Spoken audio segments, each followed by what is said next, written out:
দেশের মানুষের বিরুদ্ধে গিয়ে দেশের মানুষের অত্যাচার নির্যাতন নিপীড়ন করে কেউ কোনদিন টিকে থাকতে পারে না। হাসিনা এই তার হচ্ছে সবচেয়ে বড় প্রমাণ। আমরা কি ভাবতে পারছিলাম যে হাসিনা চলে যাবে এইভাবে?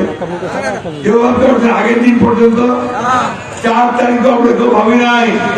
5 তারিখ সকালে আমি নিজে যখন আপনার চারদিকে খবর নিচ্ছি যে কোথায় কি হচ্ছে, শহীদ মিনারে থেকে আমাকে জানানো যে এখানে পুলিশ গুলি করে সব সরাই দিচ্ছে, একটু হতাশ হয়ে গেছিলাম।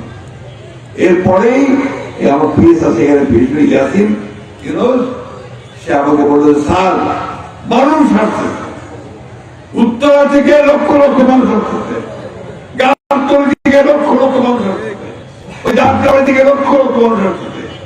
সে মানুষ মানুষের সাথে হাসিনা ফেলা হবে।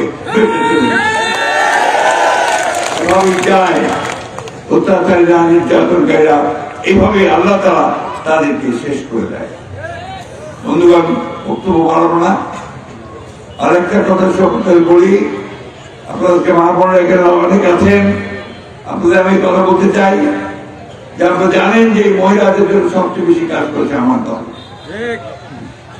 প্রেসিডেন্ট জিয়াউর রহমান প্রথম নারী ও শিশু মহিলা অধিদপ্তর করলেন, মহিলা অধিদপ্তর মহিলাদের বিষয় দেখার জন্য, এবং বিভিন্ন চাকরি ক্ষেত্রে যেন তা আসতে হবে তার ব্যবস্থা করেছিলেন।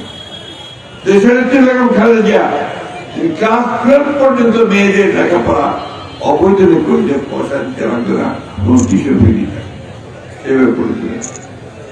আমাদের ভারপ্রাপ্ত চেয়ারম্যান তিনি বলেছেন, তারেক রহমান সাহেব, যে আমরা যদি হিংসা থাকবে না, প্রতিহিংসা থাকবে না, এখানে মানুষের প্রতি ভালোবাসা প্রেম থাকবে, দুর্নীতি থাকবে না, অন্যায় অত্যাচার থাকবে না, ন্যায় বিচার প্রতিষ্ঠিত হবে, এরকম একটা বাংলাদেশ আমাদের এখানে ধর্মের হানাহানি থাকবে না।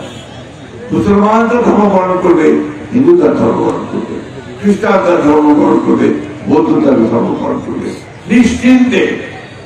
তাকে সবসময় মনে রাখবে এটা আমার দেশ, আমার ভূখণ্ড, আমার এই দেশে আমার জন্ম। তাই বন্ধুগণ, আসুন আমরা সেই দেশ করে তুলি।